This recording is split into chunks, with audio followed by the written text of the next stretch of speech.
Berger. Bonjour. Le budget de la sécurité sociale sera soumis au vote des députés. Ça va se passer demain.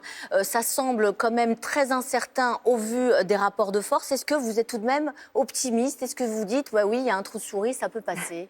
Déterminé déjà parce qu'on a un budget qui a été particulièrement discuté, amendé avec les parlementaires. C'était le souhait qui était le nôtre au sein du gouvernement, de se dire il faut que ça devienne la copie du Parlement. C'est le cas, pleinement le cas, et donc on aura un vote demain à l'Assemblée nationale. Mais je reviens à ma question, est-ce que vous êtes optimiste? Est-ce que vous dites, je ne sais pas, il y a 5 chances sur 10 que ça passe? Je ne fais pas de probabilité, mais ce que je sais, c'est qu'évidemment, à partir du moment où on fait le choix justement de faire confiance au Parlement, de faire confiance à l'Assemblée nationale, et qu'on sait que nous n'avons pas de majorité acquise, ça veut dire que jusqu'au bout, c'est notre responsabilité d'aller convaincre. Et d'aller convaincre d'abord les Français, en fait, de la nécessité d'avoir un budget de la sécurité sociale. Parce que si ce budget n'est pas voté, le risque, c'est un risque de dérapage très massif en termes de déficit, à au moins 30 milliards d'euros de déficit. Horizon, qui fait pourtant partie du socle commun, a fait part de ses doutes. Édouard Philippe a même dit la semaine dernière qu'en l'état, les députés ne voteraient pas, ses députés, ceux de son groupe, ne voteraient pas le budget de la Sécu. Est-ce que vous pensez qu'il y a un risque qu'il passe à l'acte, c'est-à-dire qu'il vote contre le budget de la Sécurité sociale? Je ne suis pas là pour donner des leçons aux uns et aux autres. On a encore des discussions ensemble, parce que nous travaillons ensemble, évidemment, et main dans la main. Et il faut garantir que ça puisse être le cas jusqu'à demain, parce que tant que le vote n'a pas commencé, n'a pas débuté, c'est-à-dire que jusqu'au bout, on peut tâcher d'aller convaincre. Je sais bien que ce n'est pas un budget parfait. Moi-même, c'est un budget où j'aurais préféré peut-être qu'il y ait d'autres choses. Ça s'appelle un compromis. Et un compromis, c'est jamais pleinement satisfaisant pour chacun. Donc ça ne peut pas être tout ou rien. Ça n'est pas tout ou rien, mais c'est un budget qui a été discuté, négocié, amendé et, encore une fois, qui nous évite un dérapage massif. Et un budget, moi j'y suis attachée, qui permet de réaliser des choses. Je vois les messages très nombreux que j'ai reçus, par exemple, sur le congé de naissance, ce nouveau droit qu'on pourrait donner, cette nouvelle liberté qu'on pourrait donner aux parents. Si ce budget n'est pas adopté, on oublie ça. Donc c'est aussi ça, ce budget. C'est éviter un dérapage massif et c'est aussi permettre des avancées sociales, des nouveaux droits pour les Français. Le coût du compromis, il est quand même très très cher. La suspension de la réforme des retraites, l'abandon de l'année blanche, l'abandon des franchises médicales. Certains disent au sein même du socle commun que Sébastien Lecornu, il a fait trop de concessions. En fait, il y a eu des votes. Il y a eu des votes au sein de l'Assemblée nationale. Donc, est-ce que moi, ça me fait plaisir de suspendre la réforme des retraites? La réponse, elle est clairement non. Moi, j'aurais préféré qu'on puisse aller au bout de cette réforme que j'ai soutenue. J'étais présidente de groupe à l'époque et que j'ai soutenue ardemment.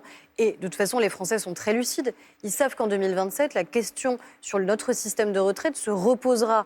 Ils savent qu'il va falloir anticiper cette question-là. Mais il y avait une majorité contre, malheureusement. Il y avait une majorité qui demandait la suspension au sein de l'Assemblée nationale. Sauf que Édouard Philippe, lui, pourra dire moi, je vais au bout de ma logique, au bout de mes convictions. Comment être candidat à la présidentielle en plaidant pour un recul de l'âge de départ à la retraite et soutenir la suspension de la réforme des retraites? Dire qu'à un moment, on est pragmatique. On est pragmatique parce qu'il y a un chemin à construire jusqu'en 2027 et il reste 18 mois. Et il y aura un autre chemin à construire à partir de 2027. Dire aussi aux Français, je le vois notamment sur les incohérences massives du Rassemblement national qui aujourd'hui essaye matin, midi et soir de draguer notamment les forces économiques dans notre pays. À la fin, regardez les votes. Si nous avons une suspension de la réforme des retraites, c'est d'abord parce que le Rassemblement national vote la suspension de la réforme des retraites. Et regardez sur la question des hausses d'impôts, c'est systématiquement le Rassemblement national qui les a adoptées. Donc il faut regarder scrupuleusement qui vote quoi, qui promet quoi pour l'avenir. Nous, on a assumé l'idée que malheureusement, la suspension de la réforme des retraites était le seul chemin pour ensuite pouvoir continuer à agir, pour pouvoir passer à d'autres choses que la question budgétaire, parce qu'il y a d'autres sujets qui intéressent les Français. Mais oui, évidemment, en 2027, il y aura un enjeu de responsabilité et de crédibilité pour dire aux Français la vérité sur notre système de retraite et sa réforme nécessaire. Je dressais la liste des concessions qui ont été faites par Sébastien Lecornu. Il y en a une nouvelle, cette fois-ci pour amadouer les écologistes, c'est l'augmentation de l'objectif des dépenses de l'assurance maladie qui passerait des 1,6% prévus à 3%. Ça, c'est un geste de 300, non, je me demande si ce n'est pas 600 millions d'euros. 600 millions d'euros, c'est fort et c'est massif. Est-ce que ça ne va pas trop loin et on sent que c'est ce que pensent beaucoup de députés au sein de ce fameux socle commun. Encore une fois, il faut arriver à concilier des choses qui, sur le papier, sont impossibles à concilier. Mais ça, vous me confirmez que ça pourrait être la dernière concession qui pourrait être annoncée demain ? C'est le Premier ministre qui en fera part demain, avant le vote final, pour savoir quels sont les objectifs qui peuvent être poursuivis. Mais sur le papier, cette Assemblée est impossible. Sur le papier, évidemment, elle pense des choses qui sont complètement différentes, elle peut être fracturée. Donc la question, elle est posée à la fois au gouvernement. Est-ce que le gouvernement est capable d'assumer des compromis ? Elle est posée à chaque député individuellement. Est-ce qu'on préfère un compromis maintenant ? Ce qui est plutôt quand même ce que nous demandent les Français, de dire à un moment, vous avez été élus, on ne vous demande pas de repasser aux urnes demain, on vous demande de réussir à trouver un chemin et à travailler ensemble aujourd'hui et en effet de ne pas faire n'importe quoi. Parce que même si ça n'est pas adopté... Oui, mais regardez, 17 milliards de déficit, c'était de la sécurité sociale, c'était ce qui était promis dans le projet initial, la copie initiale. On avoisine maintenant les 23 milliards. Est-ce qu'on n'est pas passé dans une forme de folie aussi fiscale ? La folie, ce serait qu'il n'y ait pas de budget adopté demain, parce que là, on le sait, c'est un dérapage qui serait à minima à 30 milliards d'euros.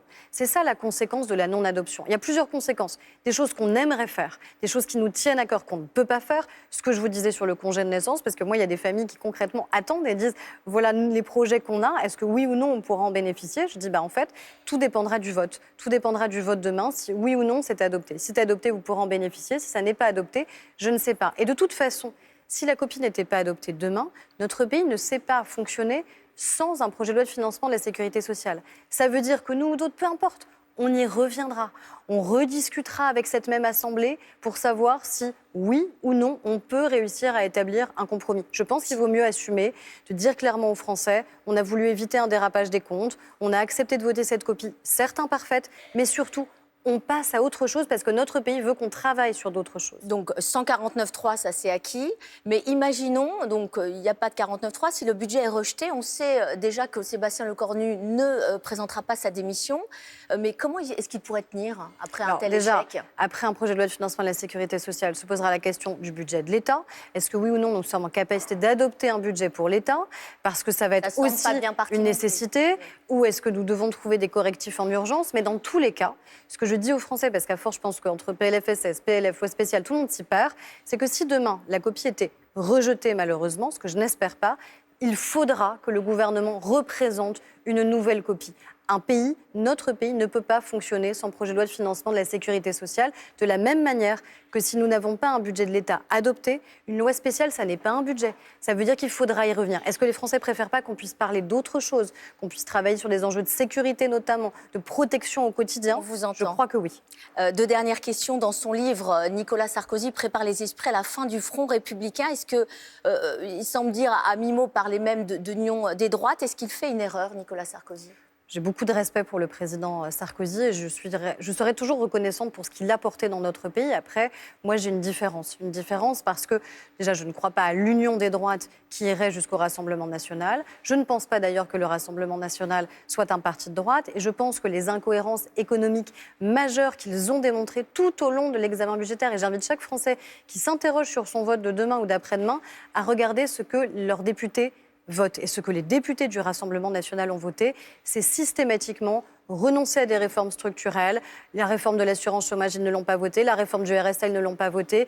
La réforme des retraites, évidemment, non. Et ils ont voté toutes les hausses et toutes les augmentations des impôts. Donc, le chemin de responsabilité de la droite ne peut en aucun cas être avec le Rassemblement national. Et un tout dernier mot sur les municipales, c'est dans 3 mois, ça arrive. Pourquoi ne pas soutenir le candidat de votre camp, Pierre-Yves Bournazel, et lui préférer Rachida Dati ? Est-ce que c'est son pouvoir de nuisance ? On parle beaucoup du pouvoir de nuisance de Rachida Dati. Il se trouve que nous sommes collègues au sein du même gouvernement et que Rachida Dati soutient le président de la République. Ça me paraissait logique de lui apporter mon soutien, de la même manière que je vais soutenir Thomas Cazenave, par exemple, cette semaine, qui est notre candidat à Bordeaux et qui est soutenu par le parti. C'est quand même le candidat du parti parti. Il est Horizon, Et vous soutenu savez, par Renaissance, heureusement qu'un par parti, Gabriel Attal. heureusement qu'un parti par votre politique, parti. c'est pas une caserne.